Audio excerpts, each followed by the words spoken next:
Paano mo minamanage ang buhay mo? Paano? Iniisip mo ba yung future mo? Sa atin, kapit sa kapit sa patalim. Kapit talagang sikap. Maraming sisikap sa atin, mga masisipag talaga para makatulong. Kaya lang, kahit anong sikap natin sa buhay, walang fulfillment. Walang kasapatan. Diba? Kahit anong gawin natin, papakahirap tayo. Nagtatrabaho dito ng 12 hours per day. Alas 12 hours. 10 hours per day. Diba? And then at the end of the day, at the end of the week, at the end of the month, anong nangyari? Diba? Naghanap buhay tayo in order for us to survive. Para makakain lang. And yan yung tinatanim ng mundo sa isip natin na basta makakain ka lang, basta makasurvive ka lang, ang isang araw okay na. No, ang plano ng Diyos hindi ganyan. Ang plano ng Diyos mas maganda doon. Na one day, gamitin tayo ng Panginoon, na one day tayo ay magiging role model sa mga ibang tao na hindi pa nakakilala sa Diyos at tayo ay pinagpapala ng Diyos. Spiritually, relationship, physically, mentally, and financially.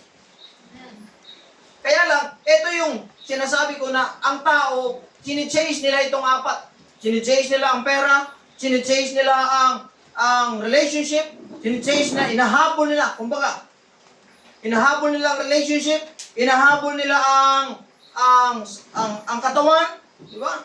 Ang sabi natin, physical. Kailangan mabusog ako. Diba? Hinahabol nila ang relationship, ano pa man, at iniiwan nila ang Diyos para doon sa mga bagay na yun. Kaya lang, hindi po yan ang way ng Panginoon. Para magkaroon ka ng mga bagay na yan, sabi ng Panginoon, unahin mo muna ang Diyos at ang kanyang katuwiran at lahat ng mga bagay na yun idaragdag sa atin. Diba? Kaya kahit anong gawin ng tao, nasa kanya ng lahat. Hindi pa rin siya satisfied. Hindi pa rin siya totoong masaya at tuluyang masaya. Bakit? Kasi nga, kulang ang buhay at empty, sabihin natin, ang buhay kapag wala ang Diyos na lumikha sa atin, mga kapatid. At when God is absent, hindi ibig sabihin, hindi siya nag-exist. Kung ang Diyos ay wala, hindi natin inaalaw sa buhay natin, diyan nagpapasimula ang kaguluhan. Diyan nagpapasimula ang kabulukan. Diyan nagpasimula ang kasamaan. Diyan nagpasimula ang kamatayan. The moment na ang tao, alisin niya ang Diyos sa kanyang buhay. Siyempre, ang mundo, tutulungan kayo.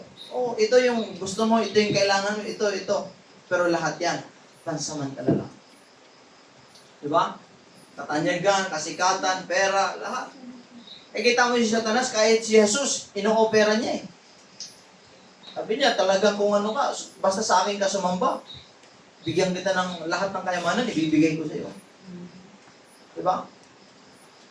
Hindi niya alam na yung kinakausap niya ay Diyos na nagkatawang tao na siyang lumikha ng lahat ng bagay.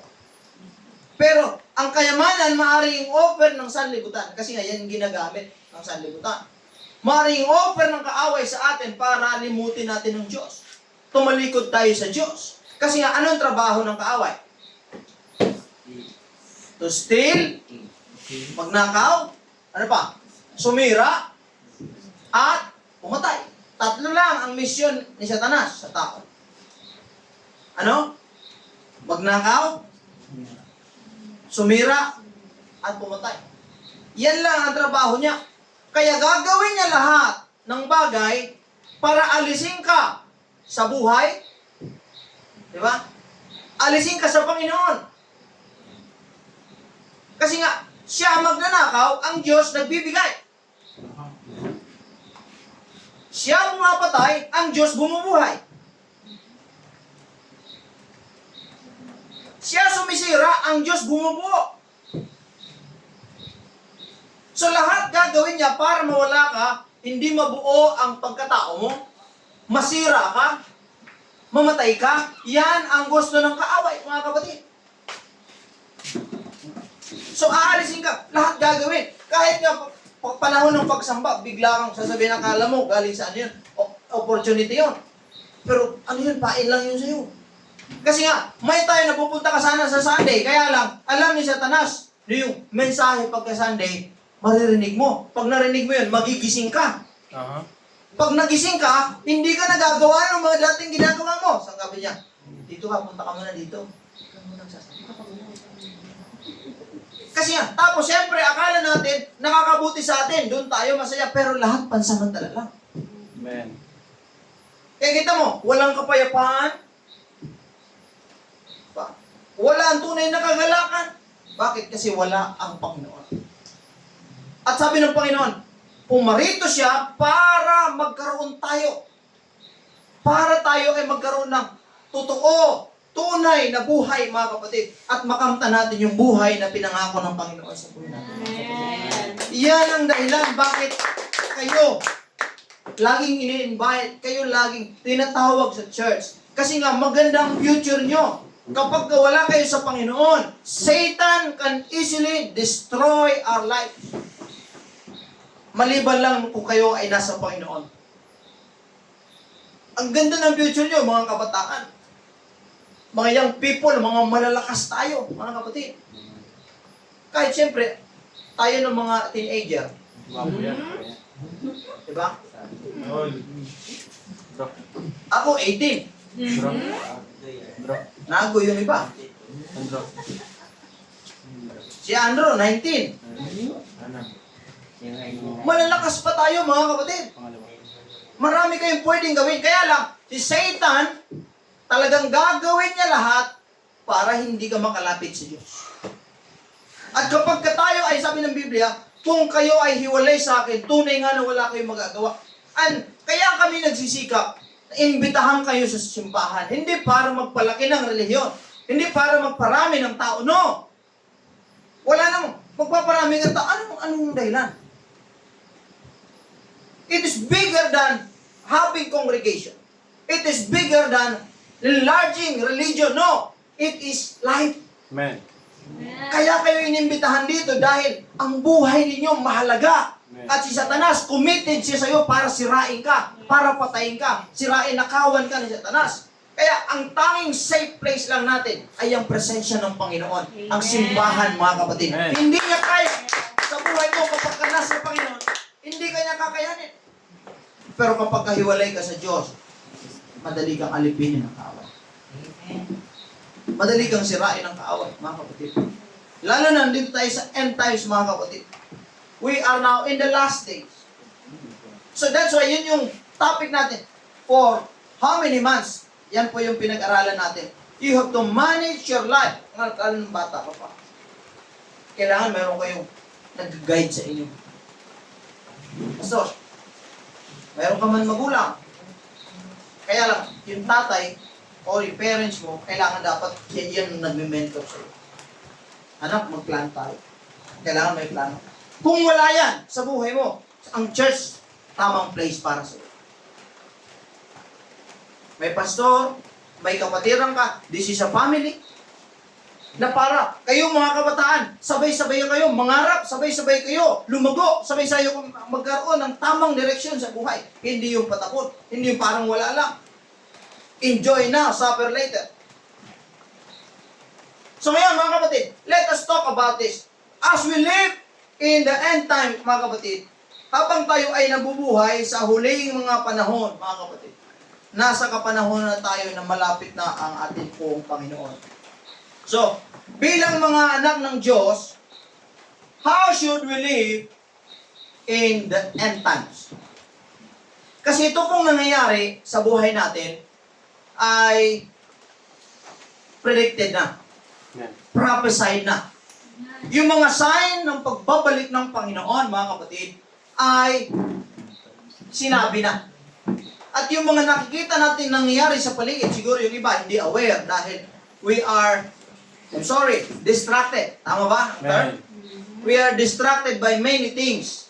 Kaya yung reality na nangyayari sa paligid, hindi natin napapansin. Lalong-lalo na kung wala tayong idea kung ano yung nasa Biblia. Kaya maraming tao talaga, ang sabi ng Biblia, maiiwan pagdating ng panahon. Kasi una, hindi nila alam, ito pala, kaya kami nagsisikap para ipaalam sa inyo ang katotohanan. Para pagdating ng panahon, mga kapatid, hindi tayo magkabiglaan. Hindi tayo magulat. Kagulat. Oh! Ano nangyari? Ay, kaya tayo sinasabi.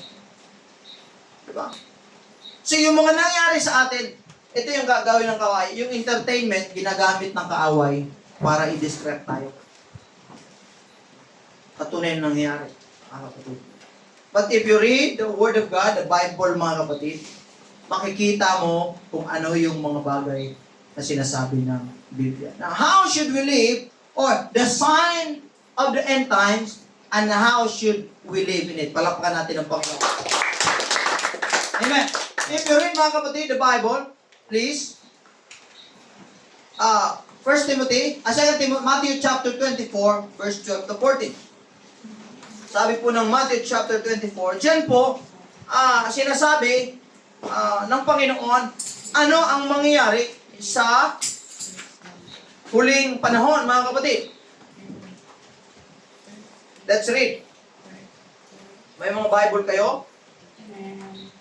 Sabayan niyo po ako, mga kapatid. Matthew chapter 24, verse 12 to 14, mga kapatid. Ito po ang sabi ng Biblia. At dahil sa pagsagana ng katampalasanan, ang pag-ibig ng marami ay lalamig. Datapwat ang magtiis hanggang sa wakas ay siyang maliligtas. At ipangangaral ang ibanghelyong ito ng kaharian sa buong sanglibutan sa pagpapatutuo sa lahat ng mga bansa at kung magkagayoy darating ang wakas. Ito po, ang prior conversation ni Jesus dito ay ang kanyang disciple ay nagtanong. Sabi niya, Panginoon, kailan ba ang wakas? Sabi ni Jesus, kung babasahin natin, tataas tayo, sabi niya, at sumagot si Jesus, sa 3, una, at samantalang siya'y nakaupo sa bundok ng mga olibo, ay nagsilapit sa kanya ng bukod ang mga alagad na nagsipagsabi, sabihin mo sa amin, kailan mangyari ang mga bagay na ito, at ano magiging tanda ng iyong pagparito, at ng katapusan ng sanglibutan. At sumagot si Jesus at sinabi sa kanila, mag-ingat kayo na huwag kayo mailigaw ni naman, sapagkat marami ang magsisiparito sa aking pangalan na mga sasabi, ako ang Kristo, at ililigaw ang marami.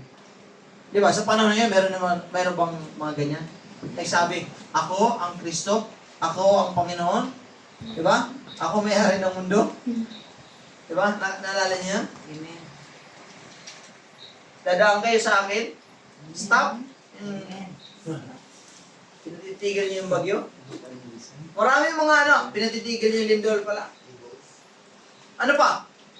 Maraming magsasabi, at mga karirinig kayo ng mga digmaan at mga alingangon ng mga digmaan. Ingatan ninyo na huwag kayong magulumihanan sapagkat kinakailangan ito'y mangyari datapwat hindi pa ito ang wakas. So nakikita natin sa generation natin ngayon, ang alingangon ng mga digmaan, nakikita na natin yan. Right? Ang bansa magsisipaglaban sa kapwa bansa. Sa ibang bansa, mga kapatid, sapagkat magsisitindig ang bansa laban sa bansa, at ang kaharian laban sa kaharian, at magkakagutom at lilindol sa iba't ibang dako. Nangyari ba yan yun? Amen. So, yung mga signs na yan ay written in the Bible.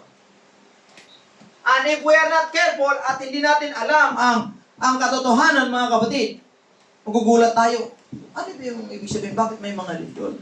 Pero kung aware ka sa salita ng Diyos, bakit yun yung sinasabi ng Biblia?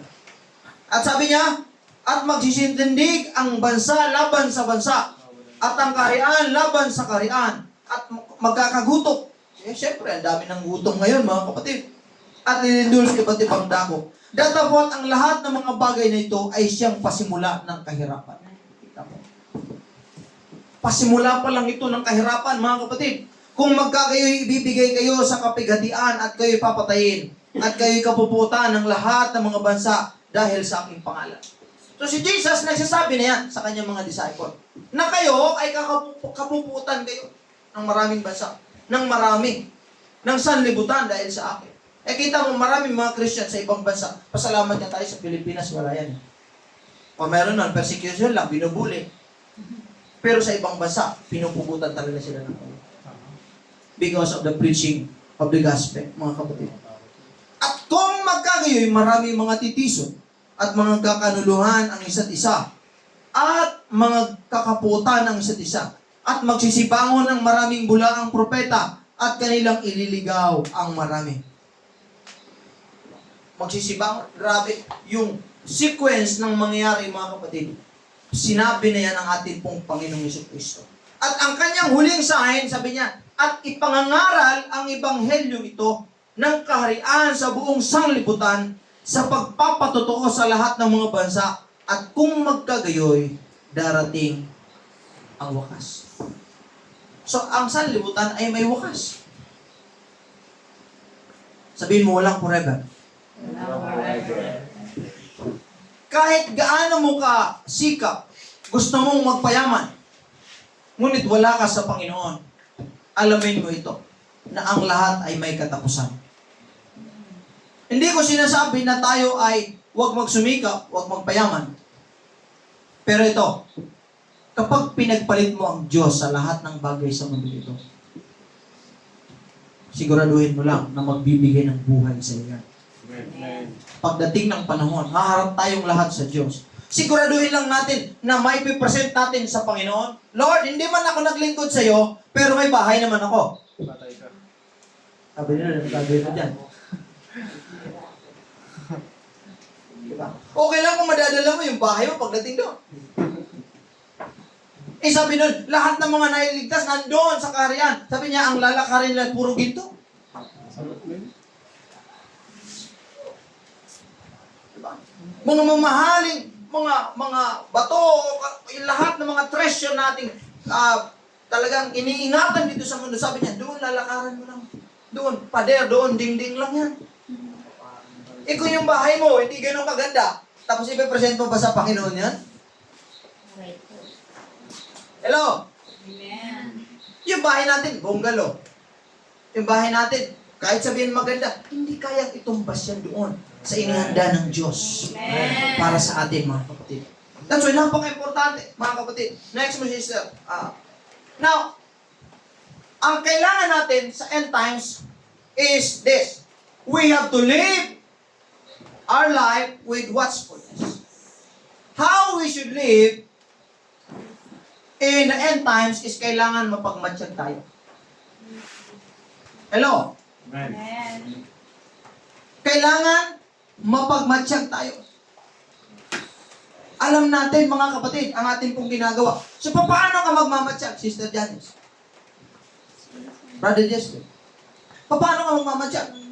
Magmamatsyag ka kung may alam ka. Diba? Diba? Parang paano ka magiging magbabantay wala kang kinalaman kung ano yung darating. Magmamatsyag ka pagka alam mo na may darating. Iingatan mo yung galaw. Parang ganito yan, gwardya ka. Mga kapatid.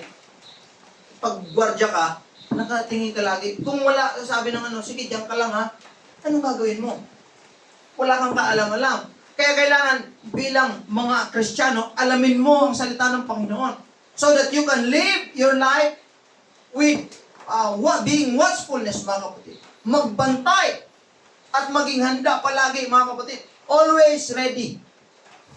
Na anytime, ang Panginoon ay darating. Hindi natin kasi alam ang oras. Yun sinasabi ni Kristo. Walang magsasabi. Ito na. Ito, tutusin natin, mga kapatid. Diretso natin sa 50. Sabi niya, kaya nga, pagkakita ninyo ng mga kasuklam-suklam na paninira na sinasalita sa pamamagitan ng propeta na natatayo sa dagong banal, unawain ng bumabasa. Kung magkagayoy, magsisitaka sa mga bundok ang mga nasa Judea. Makikita natin, mga kapatid. At yan ay mangyayari yung iba, mga kapatid, sa Israel. At yung iba ay mangyayari sa atin pong kapanahunan, mga kapatid. So, kailangan maging sigurado tayo sa atin pong buhay. You have to live your life each day na si Jesus ay darating. Ito yan. Kapag ka hindi mo alam ang salita ng Diyos at hindi ka nagmatsyag, hindi ka nagbantay, pagdating ni Jesus, wala tayo. Ano bang sasabihin natin? Ay Lord, nandiyan ka pa pala.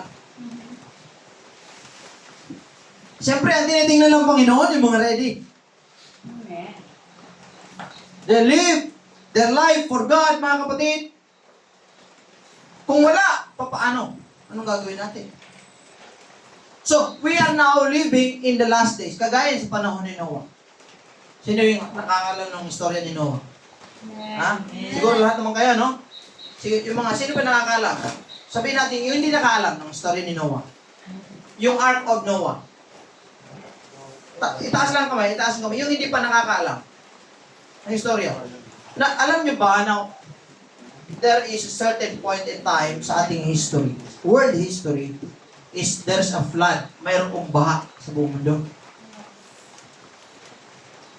Ha? Hindi lang yung baha ng flood control, ha? Hindi PWH. Hindi yun. Yung baha dyan sa QC. Diba? Yung iba, nahirapan na nga eh. Baha, taga dito lang eh.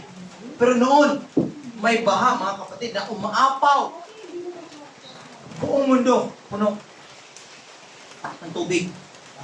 Kaya nagugulat ako, sa lugar namin sa probinsya, sa Davao, kung pupunta ka doon, Davao Oriental, kahit bundok na siya mga kapatid, madami siyang bato, na bato ng dagat.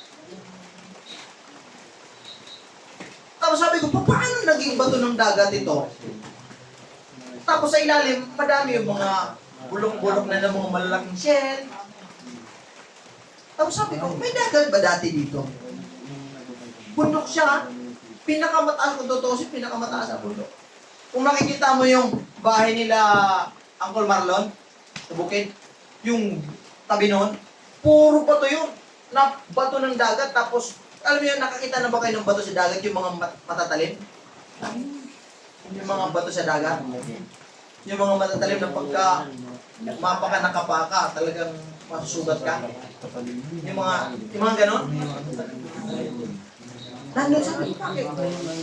Bata pa lang ako, nagtatanong na ako, pero nalaman ko na, totoo nga.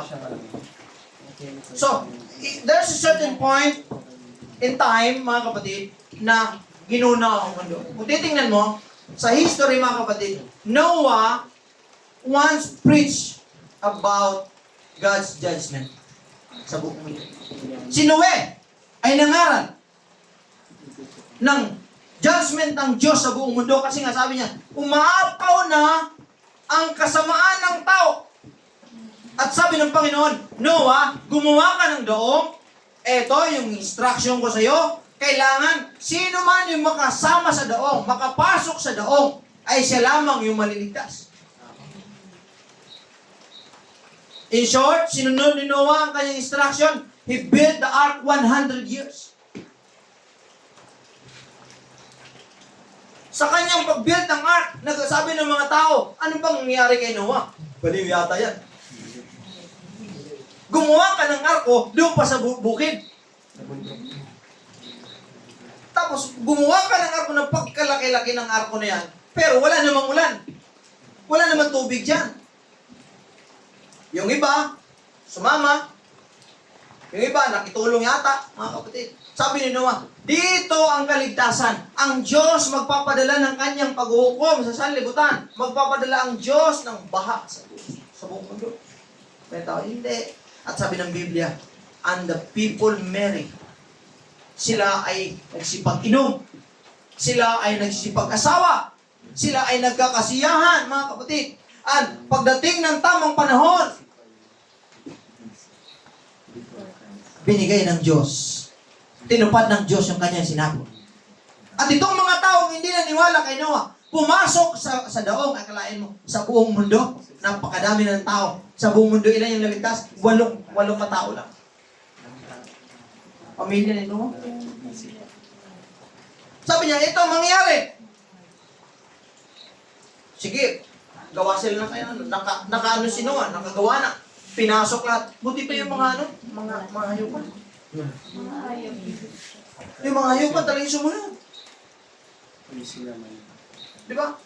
So, pumasok sila doon, pumasok lahat. Yung tao wala. Sinarado ng Diyos ang daong. Unti-unting pumatak. Ulan. Sabi ng mga tao, natsamba. Umulan na. Kulat sila. Maghapon na, hindi pa tumitigil ang ulan.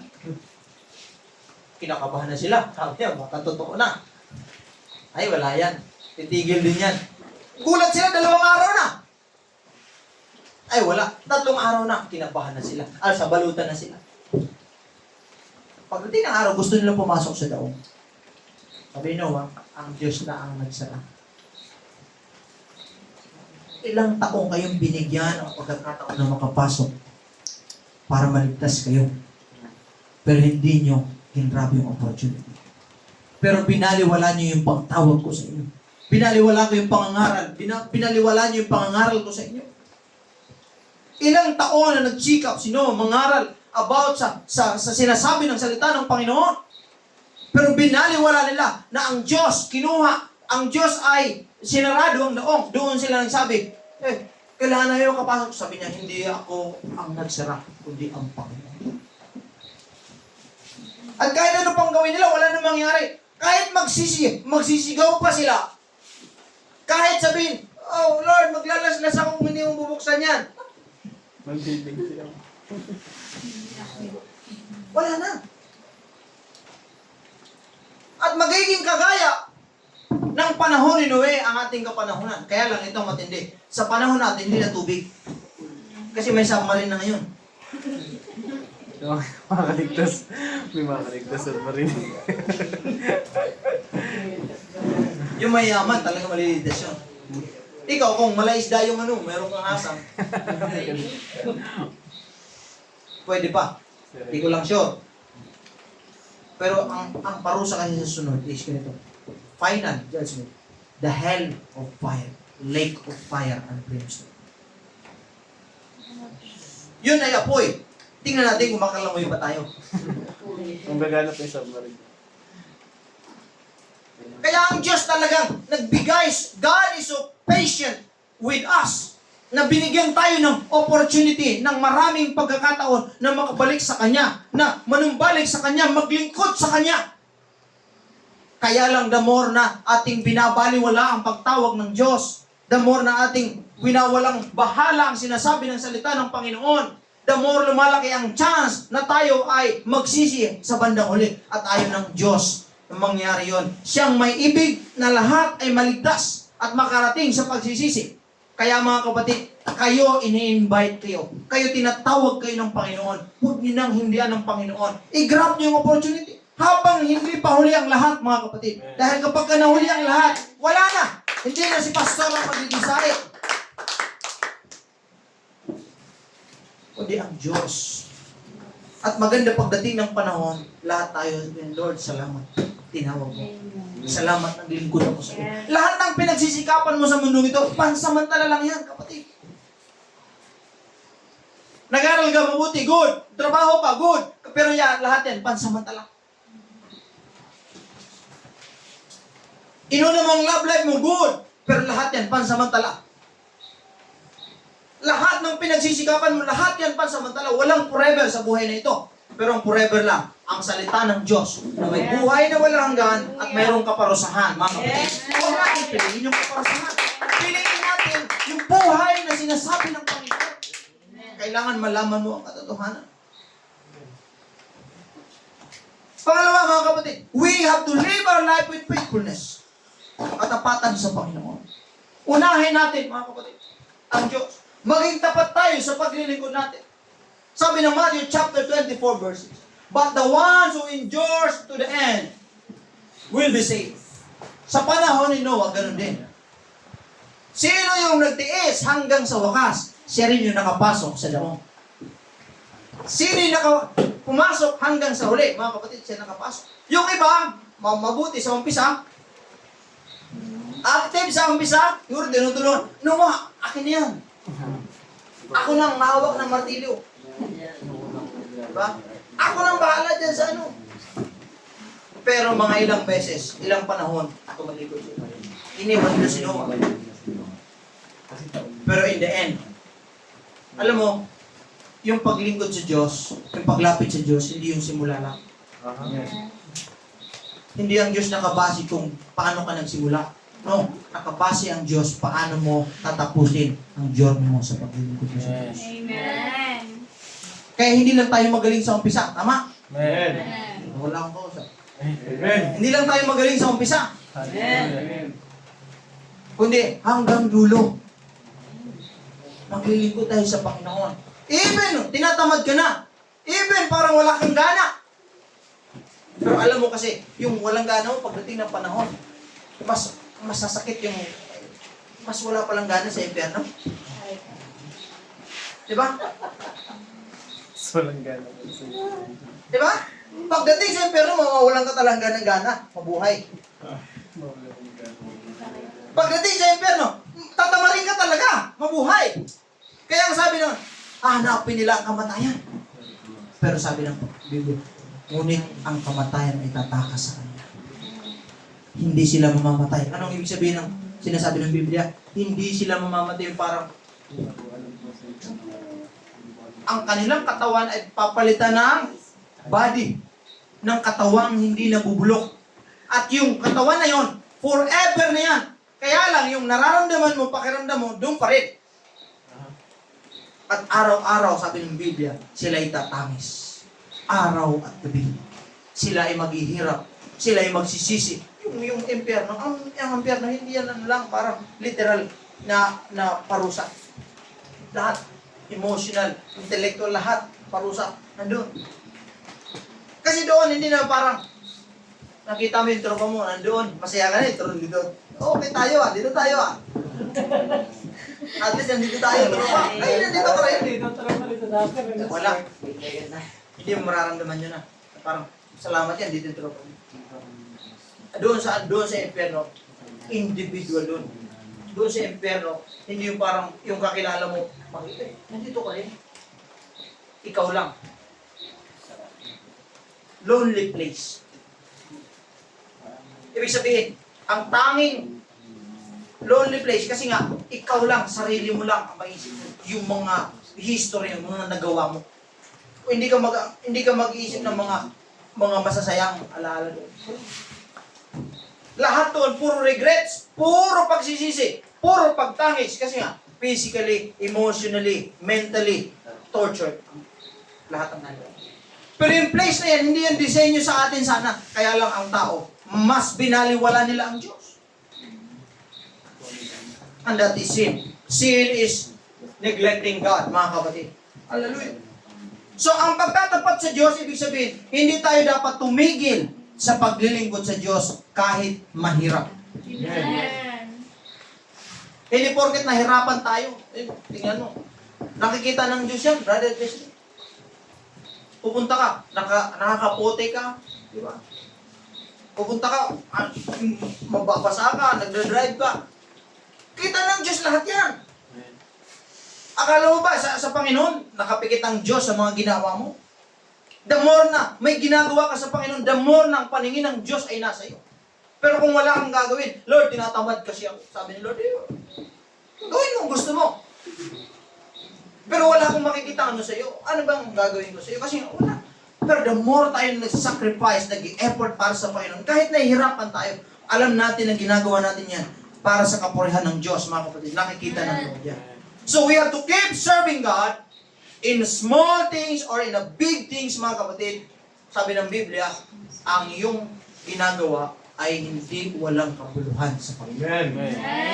Your labor is not in vain. Yung pagpunta mo sa church, napakagandang decision niya. Yung sabi ko nakaraan, marami yung mga tao, bigay todo sa lahat. Diba? Sino dito pag nagtrabaho, bigay todo? Bigay todo. Good things, good character.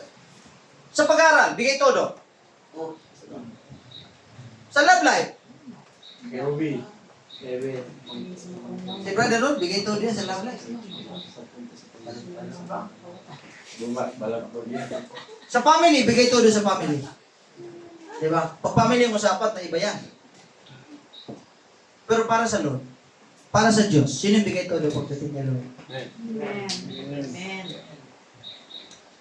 Kaya ba natin sabihin sa rin natin, bigay todo ako pagdating sa Diyos? Pagdating ng panahon na harap tayo sa Lord, pwede ba natin sabihin, Lord, yung pagdating sa iyo, pagdating ng mga bagay na para sa iyo, bigay todo ako, wala akong complain, wala akong complain. Nandiyan ako para sa iyo, Panginoon. Pwede ba natin sabihin yun pagdating ng araw? O parang mahihiya tayo. Di ba?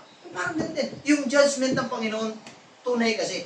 Paano? Pupunta ka sa, ano, sabihin natin ito ay, ano lang, katang kaisipan.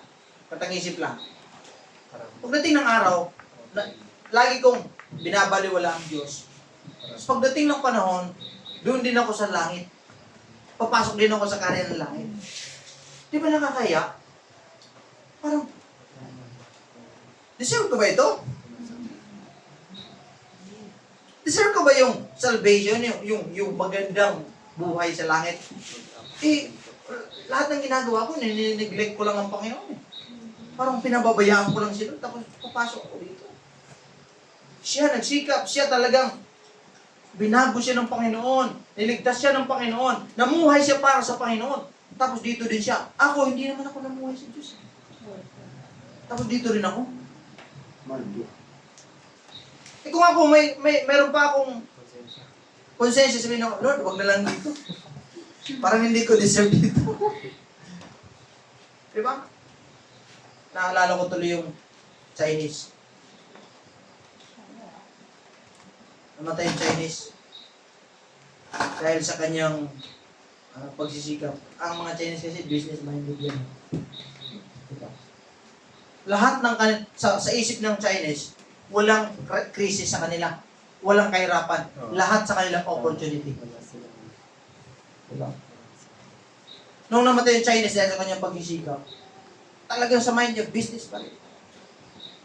Pagdating doon sa langit, sabi niya kay San Pedro, ano ito? Sabi niya, ito yung langit. Langit ito, nandito na pupunta yung mga tao mababait. Yung mga tao mabubuti, naglingkod sa Diyos. Sabi niya, okay. Tinitingnan niya, magandang lugar. Tinignan niya sa kabila. Sabi niya, ano yung, sa kabila? Sabi niya, yan na yung impyerno, mainit dyan. Diyan nilalagay yung mga taong masasama. Pinaparusahan. Sabi niya, mainit doon. Sabi niya, ayaw ko dito sa langit. Sabi niya, bakit? Gusto ko yung sa impyerno? Kasi mainit. Benta ako ice tubig.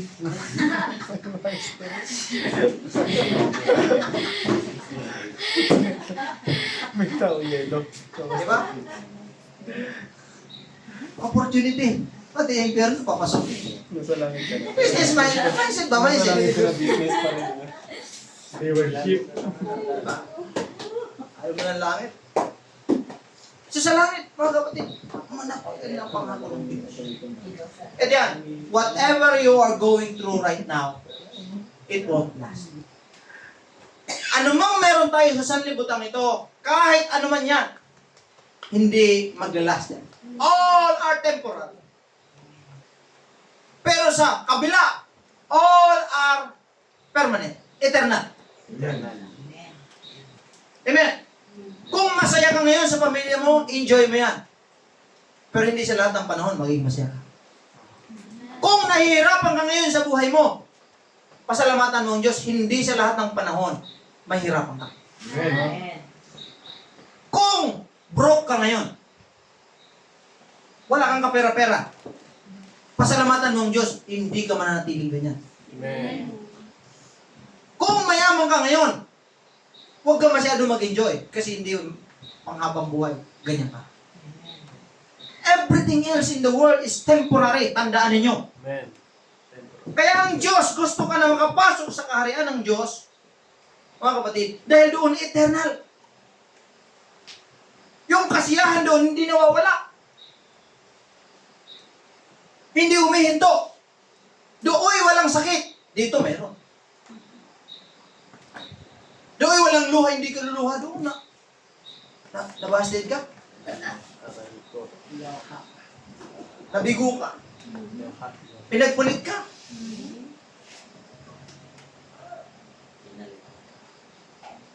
Doon yung buhay doon. Kaya nga ang Panginoon, He is so patient with you, with me. Na ang Diyos nagbibigay ng chance na makilala mo siya. Para makapamuhay tayo ayon sa kanyang kalooban at makamit natin yung buhay na gusto ng Diyos, disenyo ng Diyos para sa atin. Yung buhay na walang hanggan na hindi ka naluluha doon. walang sakit, walang kapigatian, walang kagutom. Amen. Amen. Doon, puro kasiyahan. At hindi natatapos. Sa kabilang banda, hindi rin natatapos. Kung may parusa doon, hindi matatapos yan. Yung pain mo dito, matatapos yan. Huwag ka masyado malungkot, matatapos yan. Kahit gaano pa katindi ng kahirapan mo, matatapos yan. Pero doon, hindi natatapos. Kaya nga ang Diyos, patient sa atin. Sana huwag tayo mapunta doon. Amen. Kasi nga, anumang kahirapan doon, anumang sakit doon, lahat ng pagsisihan doon, hindi matatapos. Araw at gabi. Ayaw natin doon. Kaya lang, hindi natin alam. Ano ang daan? What is the way to God? The only way to God is Jesus Christ. His Word. He is the way, He is the truth, and He is the life. Kailangan si Jesus Christ nasa puso mo. Nasa buhay mo ang Panginoon. Number one sa buhay mo ang Panginoon. Kaya pag araw ng pagsamba sa Panginoon, sumamba ka. Amen. Kasi hindi po pwedeng number one sa iyo ang Panginoon, pero hindi ka sumasamba sa Diyos. Hindi pwedeng number one sa puso mo ang Panginoon, pero wala kang oras sa Panginoon. Hindi pwede yun. Importante, may oras tayo sa Panginoon. Sabihin mo sa katabi mo, kailangan may oras tayo sa Panginoon. So we have to serve God faithfully. Also, live with holiness. Mabuhay ayon sa kabanalan. 2 Peter chapter 3, verse 11. Ikalawang sulat ni Pedro, mga kapatid. Si Pedro, hindi po yan yung may manok. Wala pong manok si Pedro, mga kapatid. Okay. Sabi niya, ikalawang Pedro, mga kapatid, chapter 3, verse 11. Yamang ang lahat ng mga bagay na ito ay mapupugnaw ng ganito. Ano ang anyo ng mga pagkatao ang nararapat sa inyo sa banal na pamumuhay at pagkamaawain. Sabi ni Pedro, what kind of people ought you to be? You ought to live holy, godly life. Yung disenyo talaga na dapat ipamumuhay natin, yung buhay ng may kabanalan sa Panginoon. Amen? Amen. Nabubuhay tayo sa mundo, mga kapatid, ng punong-puno ng kasamaan, di ba? Nakakita nyo sa paligid, di ba? Salamat na lang sa Diyos na kayo ay pinipili niyo yung kabutihan. Amen. Diba? Pero pwede niyong piliin ang kasamaan. May kakayanan ba tayo? Meron. Pero pinipili natin yung kabutihan, mga kapatid. Dahil yan yung gusto ng Panginoon. Ang mundo ay punong-puno ng kasamaan. Pero tinawag tayo na maging ilaw sa sanlibutan. Amen. Tinawag ka. Kita mo, yung nangyari sa paligid natin yun, sa politika. Sino din nakapalo sa politika? Di ba? Hindi mo nangyari sa paligid natin. Apektado ang bansa, apektado ang mga tao. Bakit? Ang namumuno sa atin, mga masasama. Hindi yan mga maka-Diyos. Walang Diyos sa kanila.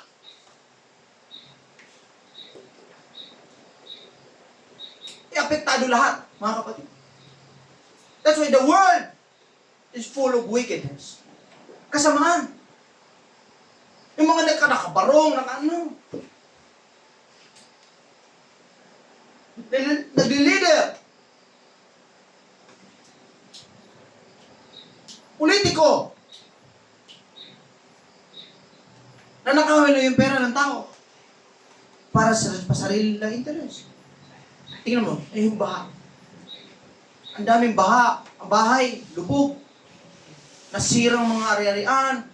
Mga tao, patay. Why? Itong mga taong ito supposed to be mag-lead, magdala ng kabutihan sa bayan natin. Sila ang sumisira sa bayan natin. Dahil walang Diyos sa kanilang puso.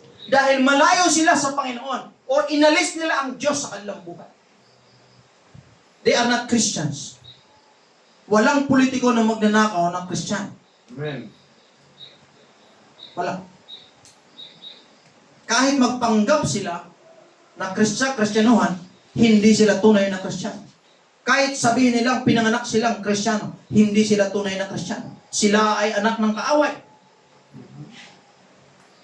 Dahil ang kaaway ay magnanakaw. Ang kaaway ay sinungaling. Si Satanas ay nandito para magnakaw. Siya ay ama ng pagnanakaw. Siya ay ama ng kasinungalingan. Kung yun ang sinusundan nila sa buhay, hindi sila sa Diyos. Sila ay anak ng kaaway. So hindi sila pwedeng magpanggap. Hindi sila pwedeng magsabi sila ay tunay na Christian. Pwedeng magpanggap, pero hindi sila tunay na Christian. Kaya tayo tinawag ng Diyos. Magkaroon tayo ng salita ng Diyos. Dahil ito yung binhi ng buhay sa puso natin.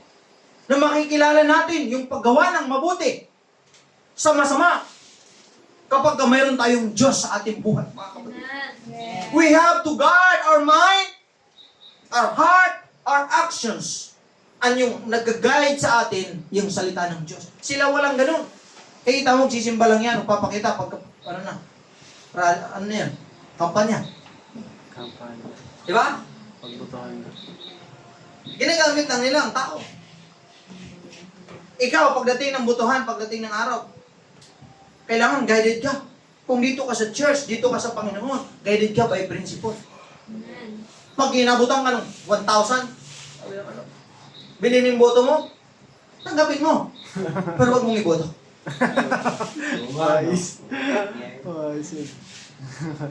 Hindi naman sa kanya yun. Sa'yo din yun eh. Sa tao din yun eh. Tax. Tax na yan. Pag namuhunan niya ng bilyon, tapos ang sasabihin, para maglingkod lang sa tao, kalokohan yun. Sabi niya, mababawi ko yan. Small percentage lang yung pinuhunan ko sa iyo. Guided ka by the word of God. Pag binigyan ka ng 1,000, antayin mo yung susunod. Kung 4 yung tatakbo, lahat magbibigay kasi wala sila sa ayos lahat. Lahat babayaran ka. Tanggapin mo. 4,000 din yun. Pero wag yun ang iboto mo. Iboto mo yung ma-ideal na malapit sa Diyos. Because when the righteous lead, sabi ng Biblia, people rejoice. The nation rejoice. Amen. But when the wicked leads, tingnan mo, umiiyak ang bayan. Sumisigaw ang bayan. Nagagalit ang bayan. Bakit? Wicked kasi ang namumuno. Eh yung mga bumuboto, syempre, ganun din. Wala silang alam eh. Basta siya ay may pera. Kaya to. Diba? Pero no, atalkin mo.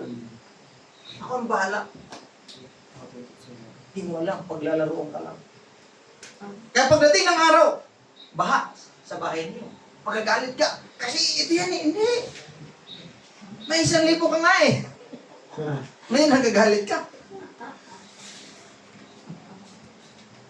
Pero kapag kayo siya Panginoon, hindi galit. Guided by siya, by the Holy Spirit. Guided siya. Kumbaga, he ought to live a life. Ganun din tayo. Kailangan mabuhay tayo according sa patakaran ng Panginoon, mga kapatid. Amen. Yan ang buhay natin. How to live in these last days? Live your life with holiness. Ibig sabihin, naka-align ka kay Lord. Hindi ka naka-align sa kasamaan. Hindi ka naka-align sa gawa ng sanlibutan. Naka-align ka kay Lord. Amen. Amen. So how many of us here, ilan sa atin dito, ang gagawin example ang buhay ni Noah? Ilan sa atin dito, ang papakinggan ang mensahe ng Diyos? At magsisimulang sabihin niya sa sarili niya, kailangan ko ang Diyos. Kailangan kong sumunod sa Diyos. Kailangan kong maglingkod sa Diyos. Hindi ang Diyos nagdidemand ng ilang oras, ng ilang araw sa iyo. Nagdidemand ng Diyos. Ang importante sa Panginoon, mayroon kang oras para sa Kanya. Amen. Amen. Next, live with love. Mabuhay ng may pag-ibig. Hindi po yan basta-basta ang pag-ibig na romantic ha. Yung kada, labas mo sa bahay, gumagano'n. Diba? Hello neighbors, I love you. May pag-ibig, ibig sabihin, may compassion ka. May pag-ibig ka sa Diyos, may compassion ka sa tao. Mga kapatid. Amen. Amen. Sabi ng Biblia, John chapter 13 verse 35, but this everyone will know that you are my disciple if you love one another. Kaya grabe talaga, brother Sherwin. Yung nasa Panginoon ka. Love one another. Ang mundo natin, punong-puno ng hate. Hatred. Di ba? Hate one another. Di ba? Sabi ng Biblia, love one another. Hindi love another one, ha? Magkaiba yun. Love one another, hindi love another one. Sabihin, mahalin nyo ang kapwa ninyo, ang isa't isa. Malalaman kayo ay tunay na disipulo ng Panginoon if you love one another. Hindi yung minahal mo lang kung sino yung gusto mo. No. Kaya nga pagka-guided ka talaga ng pag-ibig ng Diyos, wala sa puso mo yung hatred. Diba? Sa politika ngayon, puro hatred eh. Pag hindi ka kakampi, yari ka. Diba? Sa mundo, pagka hindi ka personada, talagang wala. Wala kang wala. Pero ang Diyos, kapag ang Diyos kasi talaga ang hari sa buhay natin, nagkakaroon ng tunay na pag-ibig. At sabi ng Biblia, sa huling mga araw, mga kapatid, love will grow cold, but bilang mga Kristiyano, tandaan niyo ito, we have to love more. Amen. Manlalamig ang pag-ibig ng marami. Amen. Pero, dapat tayo, manatili tayo sa pag-ibig ng Panginoon, mga kapatid. Amen. Amen. Hindi nagtatanim ng galit. Sino ba dito may kagalit? Wala naman. Hindi yung, di ba? Ganun palagi. Tatanim ka ng sama ng loob. Yung sama ng loob, last week pa. Sige. Hello? Amen. Yung sama ng loob mo, last month, last year pa. Hindi pa rin hindi pa rin nawawala. Kailangan bilang mga Kristiyano, matuto tayo magpatawad. Kasi tao, isipin na, tao yan, nagkakamali yan. Tao yan, nagkakasala. Gaya din natin. Kung hindi tayo nagkakamali, hindi nagkakasala, pwede tayong hindi magpatawad. Tama ba? May karapatan. Ang Diyos may karapatan, hindi magpatawad eh. Kasi hindi siya nagkakamali, hindi siya nagkakasala eh. Ganun ka, kung hindi ka, sino dito yung hindi pa nagkamali sa buhay niya? Taas nga kamay, bibigyan ko ng 1,000. Mababay. Seryoso ko, mga kapatid. Mababay 1,000. Ha? Bigyan ko na 1,000. O 2,000.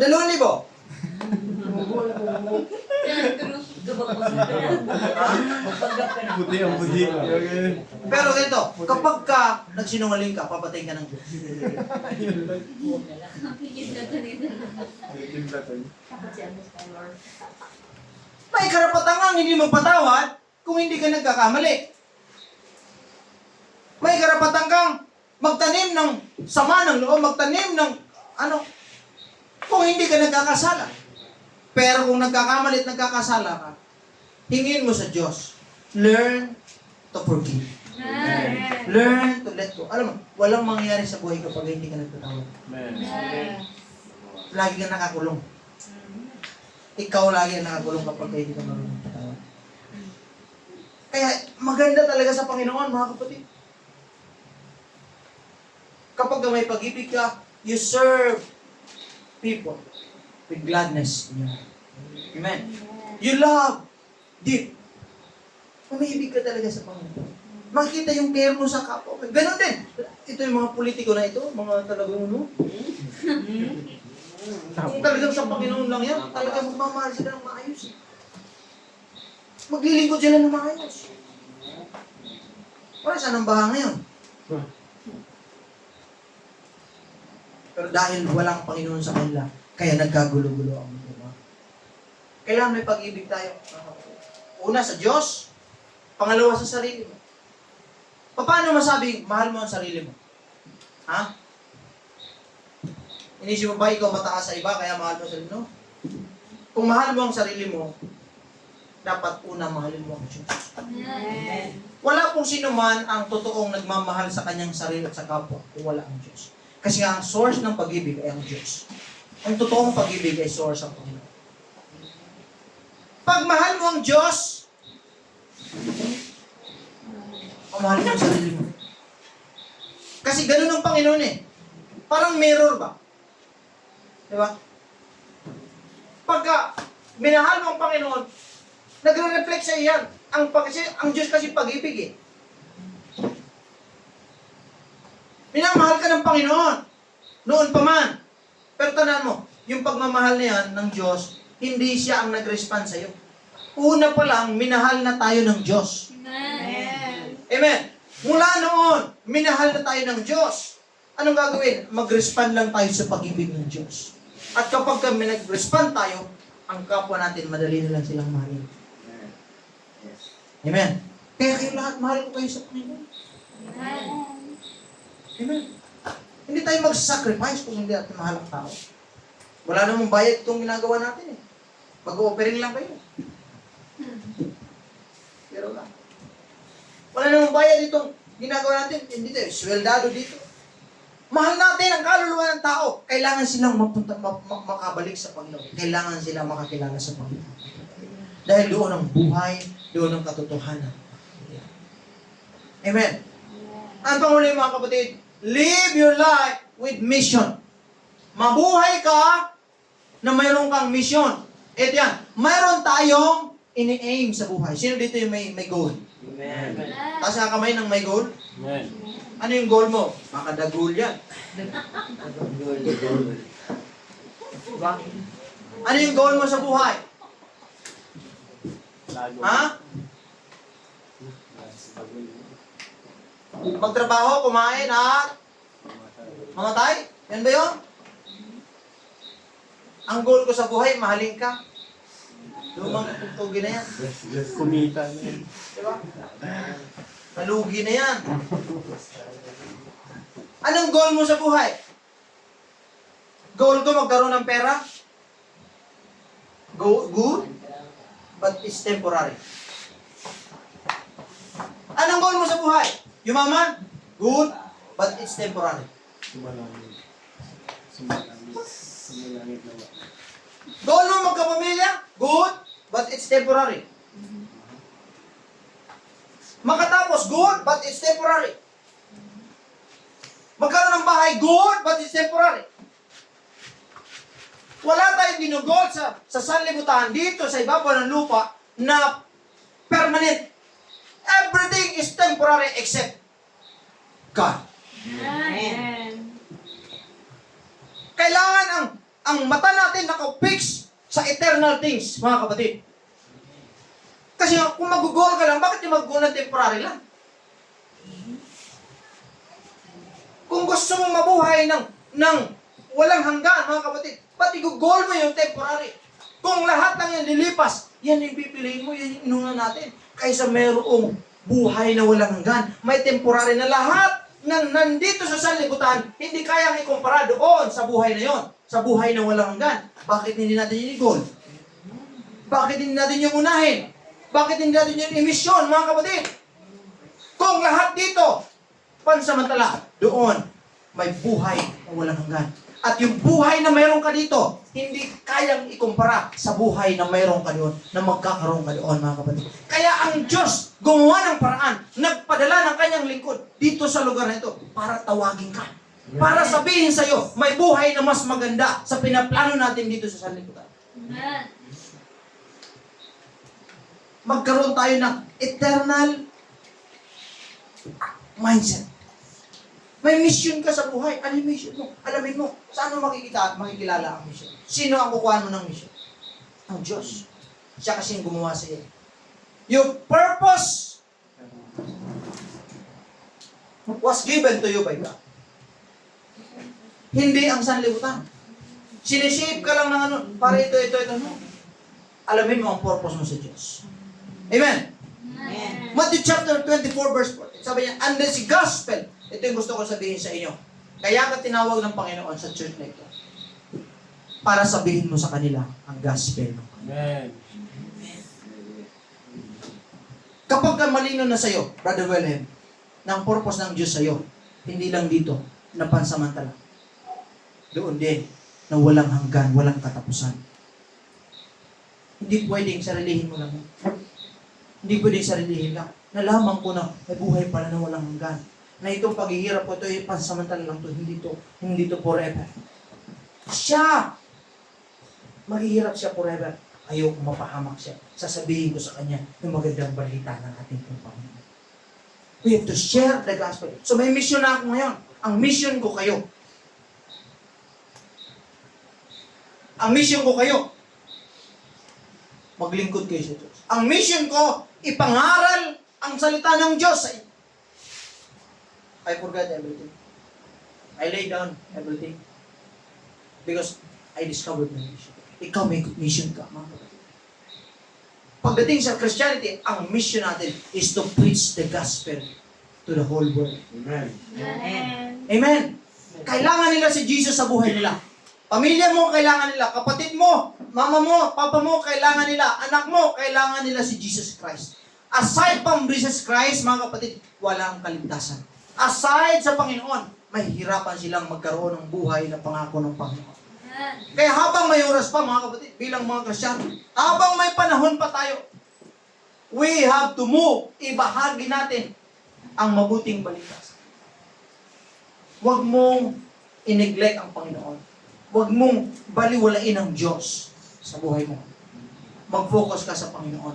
Bigyan mo ng time ng Diyos. Ngayong sinasabi mong mahal mo siya. Amen. Amen. Pray. Kailan mo lalo ang Panginoon sa buhay mo, mga kapatid. Kaya bilang mga Kristiyano, sa gabi ito, mga kapatid, salamat sa Diyos na nandito ka. Amen. Para malaman mo yung katotohanan. We are now living in the last days, just like Noah. And God said, He will return very soon. Siya ay babalik sa lalong madaling panahon. Hallelujah. Oh, come Lord Jesus. Pagbalik ng Panginoon, saan tayo? Nakahanda po tayo. Kapag kamarat tayo ng Panginoon, wala tayo sa kanya. Yun yung delikado. So be watchful. Be faithful. Live a holy life. A life for God. Life for Jesus. Walang nagsisi na naglingkod sa Panginoon. Amen. Walang buhay na pariwara nung naglingkod sa Diyos. Walang namalimos na anak ng Panginoon. Amen. Yung mga namalimos, hindi yung tunay na anak ng Panginoon. Walang pinabayaan ng Diyos. Live your life with love. And live your life with mission. Ikaw, alam mo ba mission mo sa buhay? Dapat sa buhay may tinatarget ka, may mission, may goal ka. Hindi lang para makakain, magkaroon ng pera, gastusin, barkada. Hindi yan ang buhay. Itong buhay. You live your life with purpose. And you act according to your purpose. Amen. Una ang Diyos, sarili mo. Diba? Sa lahat. Huwag mo. Balik tayo. Naunang lahat sa kasi Lord. Yung, Lord, sana yung tirang time ko sa'yo na lang. Okay ba sa iyo? Kung ikaw, magulang, masakit sa iyo. Sabihin ng anak mo, pagka may tira akong oras, spend ko sa iyo. Sakit yun. Kahit sa, may girlfriend ka. Sabihin ng Lord mo, sige, pagka may oras ako, sige, kausapin kita. Diba? Masakit sa atin. Gusto natin, yung mga mahal natin, mauna tayo. Sa tayo nila, effort nila, gano'n lang. Lalo na. Minahal tayo ng Diyos. Mahal tayo ng Diyos, kaya gusto ng Diyos. Una siya sa atin. At kung tayo, mga kapatid, na tunay nagmamahal sa Panginoon, uunahin talaga natin ang Panginoon. Sa mga na-experience na ng pag-ibig, ganyan eh. Kapag ka nagmahal ka, una talaga yan. Di ba, boys? Pag-gising mo pa lang sa mga gaganong-ganong ka na ng cellphone. Chat eh. Di ba, brother? Una kayo sa isip mo, kayo dumatak. Morning.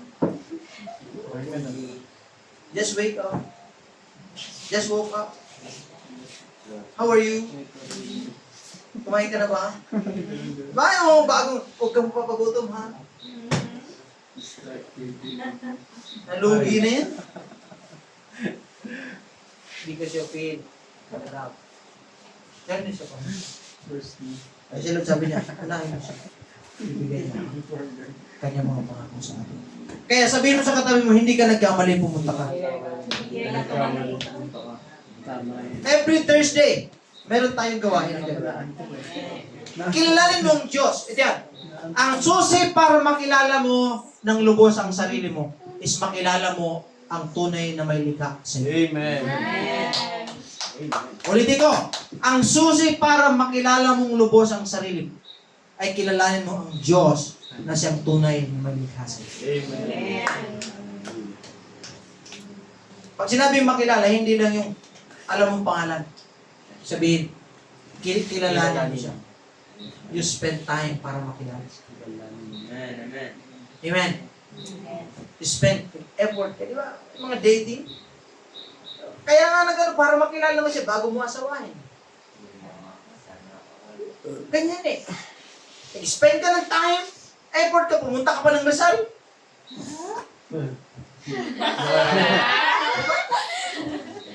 Pagdating sa Rizal, bibili ka pa ng ano. Oh my God. Di ba? Magulang ko, liligawan pa, magulang ka rin. Sakit. Bulaklak, pagkain. Eh, kita mo, nagtatrabaho siya. Hello? Munti ka na. Nagtatrabaho ka? Timpla ka ng kape. Pagsisilbihan mo. Spend ka ng time. Ganun yan eh. Tama ba? Amen.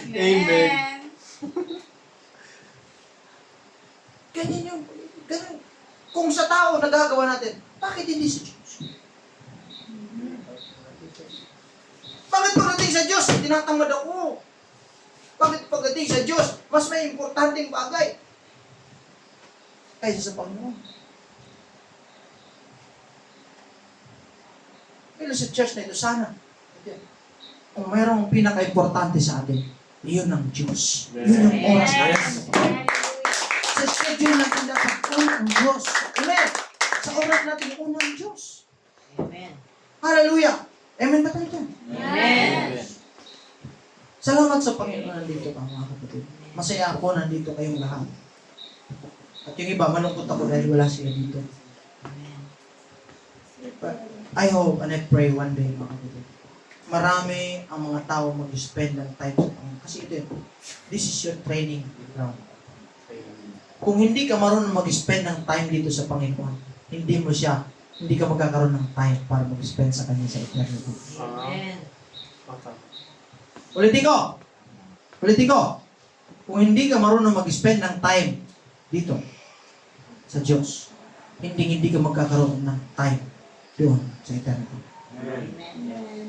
Ganun din. Kung hindi ka marunong magpuri dito, hindi ka magkakaroon ng chance magpuri doon. Hindi ka sumasamba dito, doon. Place of worship. Hindi ka pwedeng pupapasok doon na hindi ka marunong magsamba. Kaya dito pa lang, tinuturuan ka. Hello? Tama ba? May tama ba ako? Malaki? Malaki? Malaki ako. So that's why we spend time with God. Because we want to spend time with Him in eternity. We worship God because we want to worship Him in eternity.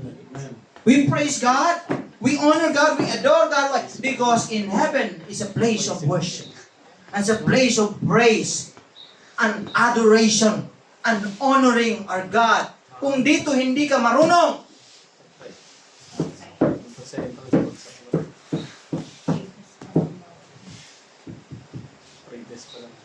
hindi ka makakapasok doon. Amen.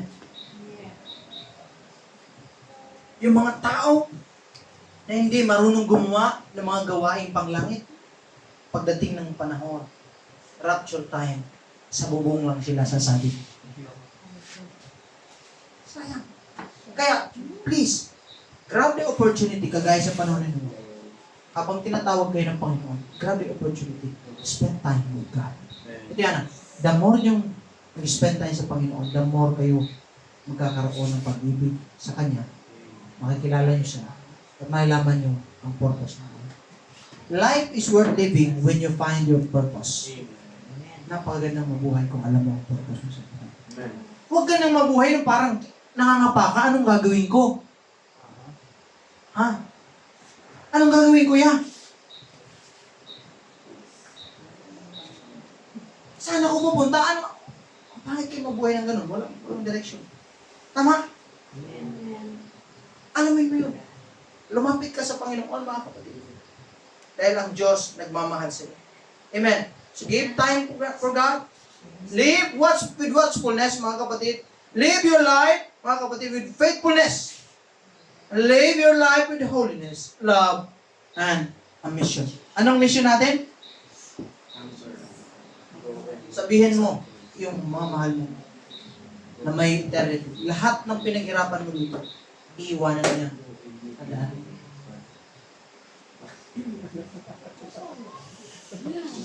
Iiwanan mo yan. Kahit gano'n po ka mga pamilya mo, iiwanan mo yan. Anak mo, pera mo, trabaho mo, lahat. Eh. Sino kakilala kay Alexander the Great?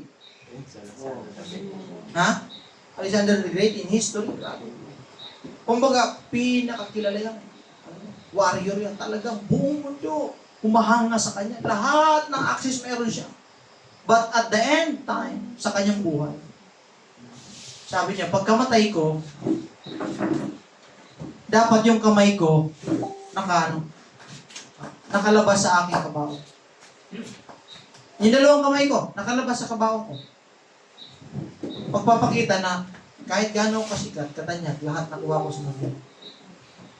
Nilisan akong walang dala. Nilisan akong empty.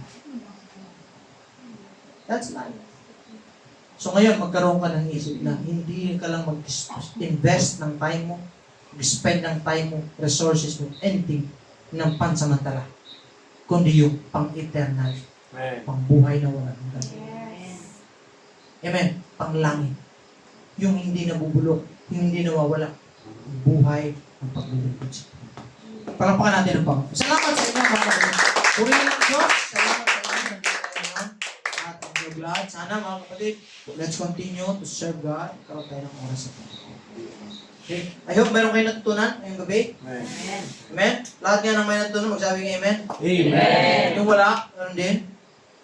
Ay, salamat naman sa Diyos, mga kapatid. Hallelujah. At lahat tayo ay meron natutunan sa gabi ito. It adds value. Ngayon, may natutunan ka. I-apply mo sa Panginoon. Hindi lang tayo tagapakinig, kundi tagutunan ng ating Panginoon. May question ba kayo? May mga tanong, mga kapatid? Mr. Lema, may tanong.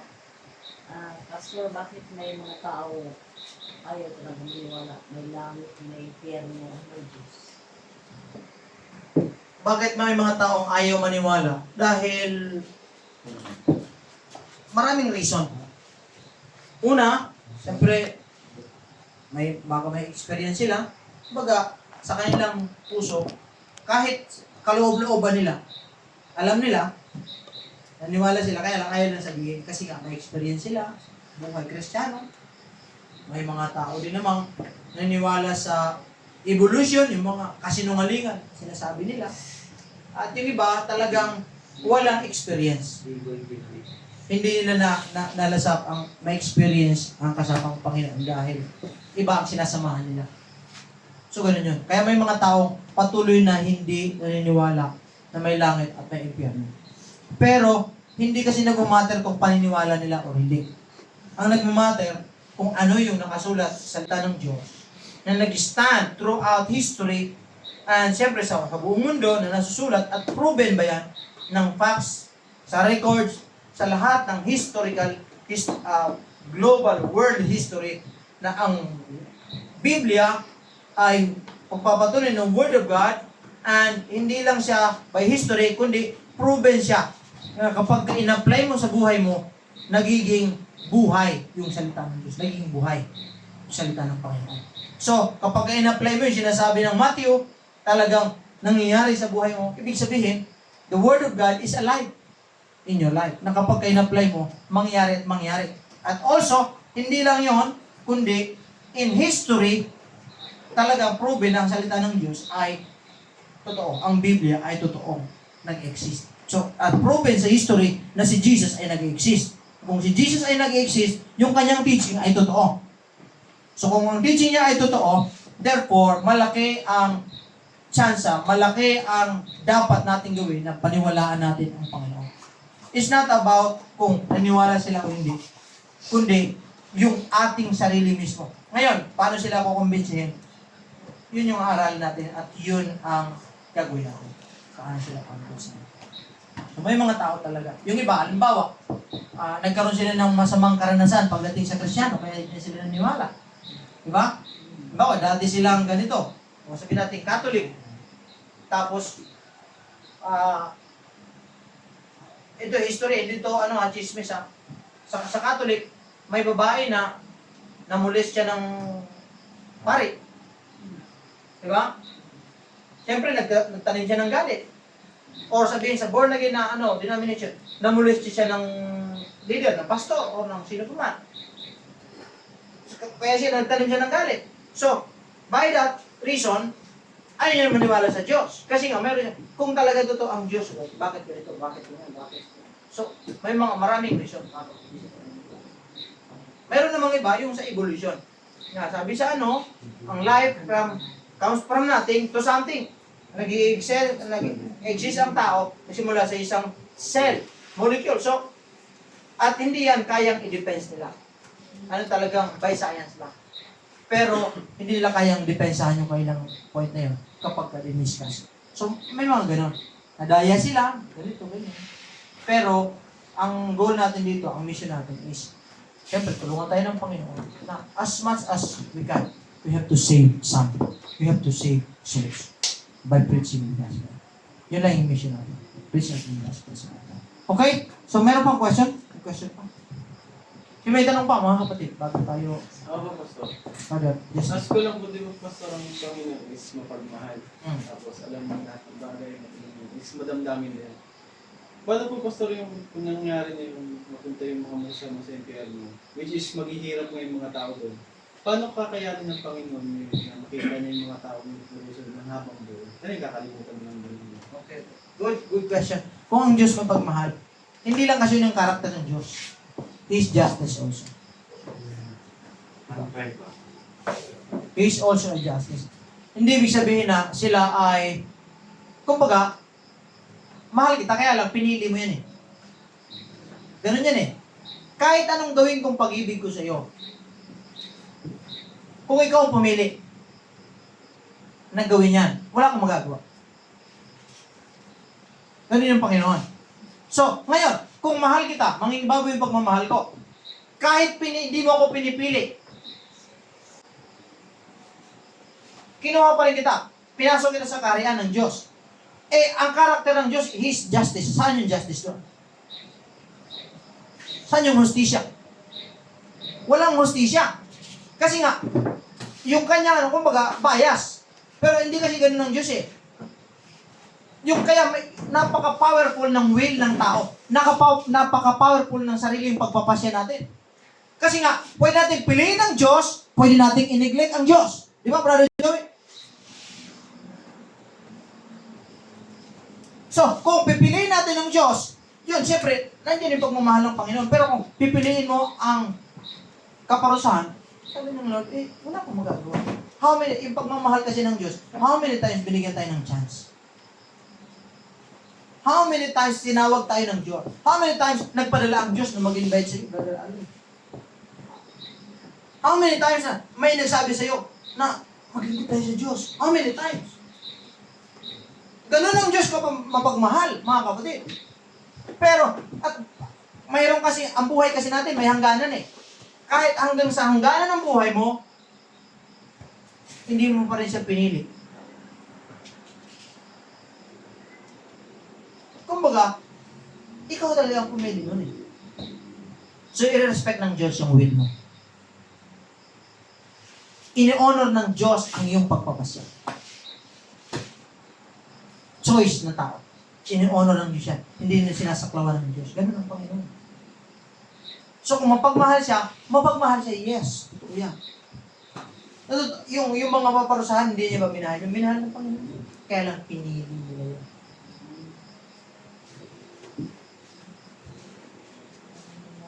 Okay? Pinili nila yun eh. Sa kanila, yun yung gusto nila. How many times sinabihan sila? Ganun. So, ang Diyos mapagmahal, siya ay justisya at hindi niya sinasaklawan. Holy, kaya holy siya. Hindi niya sinasaklawan yung will ng tao. Hindi kanya gagawin robot. Na kahit magpakasama ka. Di ba? Yung minsan sa rabbit hole ko. Sige, manlalaki ka lang ng lalaki. Pagkatapos nagsawa ka na, bumalik ka na sa akin kasi ganun kita kamahal. Di ba nakita mo yun sa ano? Ano po? Di ba? Kasi ganun kita kamahal. Pero tingnan mo yun ha, bumalik ka lang sa akin, ganun si Lord. Grabe. Ito to yung pag-ibig ng lalaki. Ito to yung pag-ibig ng lalaki dun sa rabbit hole ko in action eh. Sabi niya, gumawa ka lang ng gumawa. Kapag ka nagsawa ka na, bumalik ka sa akin. Ganun kita kamahal. Pero tingnan mo sa bandang ulit sabi niya, bumalik ka lang sa akin. May chance, binigyan ka ng chance, bumalik. Pero kung hanggang huli, hindi ka babalik sa kanya, ano gagawin mo? Wala. Habang may chance ka, bumalik ka. Hindi mo alam ang bukas. Sino nakakalam niya? Excuse me sa example. Sino nakakalam si Brother Jeffrey? Wala. Si Jeffrey, sino nakakalam na mawawala siya? Wala. Wala.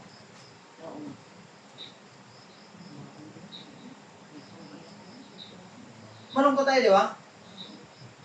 Isang ano yun na pangyayari yun. Sino nakakalam na?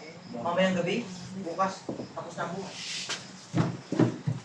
Dahil kung malakas ka, mayroon ka pang chance na makapunta sa church, makapunta sa pagsamba, binigyan ka ng chance ng Panginoon, hindi mo alam. Huwag naman mangyari, parang ganun ang mangyari. Pero hindi mo alam. Kaya sabi ng Bible, sino nakakaalam ng bukas? So habang malakas ka, mayroon kang chance, manumbalik sa Diyos, maglingkod sa Panginoon. Maglingkod ka na. Ganon ang Panginoon. That's the mystery of life. That's why habang malakas ka, grab the opportunity. Grab the opportunity. Andiyan ka sa Panginoon. Maganda na yung insured ka. Insured ka na. Ano man yung mangyari, alam ko. Diba? Alam kong safe ako. Ano man yung mangyari, alam ko safe ako. Pero yung pagka ano man yung mangyari, tataka ko, Lord, safe ba ako? Hindi. Hirap yun. Pero kung alam mo, naglingkod ka sa Diyos. Okay. Amen. Yun yun. Brother Jason, I hope nasagot ko yung Diyos ay Christmas. Meron pa kung wala na? May tanong pa? Oh, last question. Last question. Dito yung yung nakatala sa Israel noon. Yung isa kasi sumasama kasi mga Orthodox. Kaibigan ko doon, tinanong ko sila, bakit hindi sila naniniwala kay Kristo. Sinasabi niya kasi si Kristo daw ay propeta lang sa mga tao. Kaya ibig kong sabihin, kasi pinaniniwalaan kasi ang gusto ni Moises, doon sila maniwala. Ibig sabihin, kaso yung taga-Israel ba, hindi ba lahat sila? Yes. Mapupunta sa langit palang araw. Yung hindi na gano'n, hindi naman ibig sabihin na ang Israel kasi is, ano yan, is group of people. So, hindi naman lahat talaga, may, sa panahon yun, marami mga Israel, taga-Israel na naniwala kay Jesus. May mga Christian sa Israel. Yun.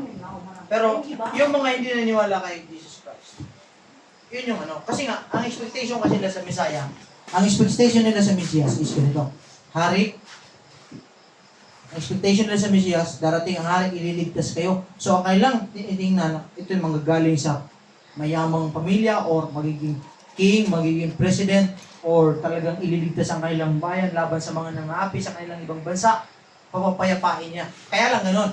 Hindi na alam na bumalik na pumunta na yung Jesus Christ, yung Mesias, hindi na alam. Kumbaga, nag-expect sila ng president na darating.